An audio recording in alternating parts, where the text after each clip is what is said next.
عليكم ورحمة الله وبركاته.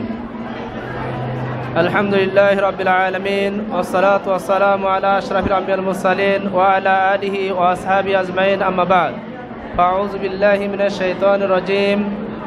كنتم خير أمة أخرجت للناس تأمرون بالمعروف وتنهون عن المنكر وتؤمنون بالله. সমস্ত প্রশংসা সেই মহান রব্বুল আলামিনের জন্য, যে মহান রব্বুল আলামিনের অশেষ কৃপায় জমিয়ত সুবহান আল বাংলাদেশ মাদ্রাসাতুল হাদিস আস-সালাফিয়া উপজেলা শাখা কর্তৃক আয়োজিত আজকের এই আলোচনা সভা ও ইফতার মাহফিলে আমাদের সকলকে উপস্থিত হওয়ার তৌফিক পেয়েছি। সেই মহান রব্বুল আলামিনের দরগায় জানাই লক্ষ কোটি সিজদা শুকর, সকলে বলি আলহামদুলিল্লাহ। দরুদ ও সালাম বর্ষিত হোক আমাদের প্রিয় নবীর প্রতি। সকলে সংক্ষিপ্ত আকারে বলি আল্লাহুম্মা সাল্লি আলাইহি আল্লাহুম্মা বারিক আলাইহি। আমরা একবারে ইফতারের শেষ মুহূর্তে পৌঁছে গেছি।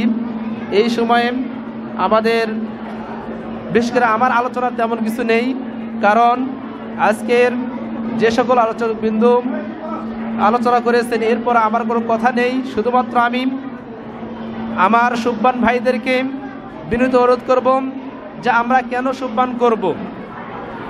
আমরা সুবহান করব এই জন্য যে জমিয়ত সুবহান আল হাদিস বাংলাদেশের লক্ষ্য উদ্দেশ্য হচ্ছে কালেমা তাইয়্যিবা লা ইলাহা ইল্লাল্লাহ মুহাম্মাদুর রাসূলুল্লাহ সাল্লাল্লাহু আলাইহি সাল্লামকে যথাযথ উপলব্ধি করত, জীবনের সর্বস্তরে কোরআন ও সহিহ সুন্নাহর বিধান প্রতিষ্ঠার মাধ্যমে আল্লাহর সন্তুষ্টি অর্জন।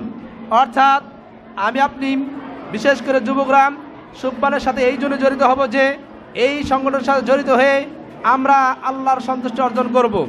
এই উদাত্ত আহ্বান রেখে আজকের এই অনুষ্ঠানের উপস্থিত প্রধান অতিথি, প্রধান আলোচক সহ সকল অতিথিবৃন্দু এবং মাদ্রাসাতুল হাদিস আস-সালাফিয়ার আসাতিজা ইকরামকে এখানে উপস্থিত হওয়ার জন্য বগুড়া জেলা সুবহানের পক্ষ থেকে আন্তরিক অভিনন্দন ও শুভেচ্ছা জানিয়ে আমার সংক্ষিপ্ত আলোচনা এখানে শেষ করছি। ওয়া আখিরি দাওয়ানা আলহামদুলিল্লাহি রাব্বিল আলামিন। আসসালামু আলাইকুম ওয়া রাহমাতুল্লাহি ওয়া বারাকাতুহু।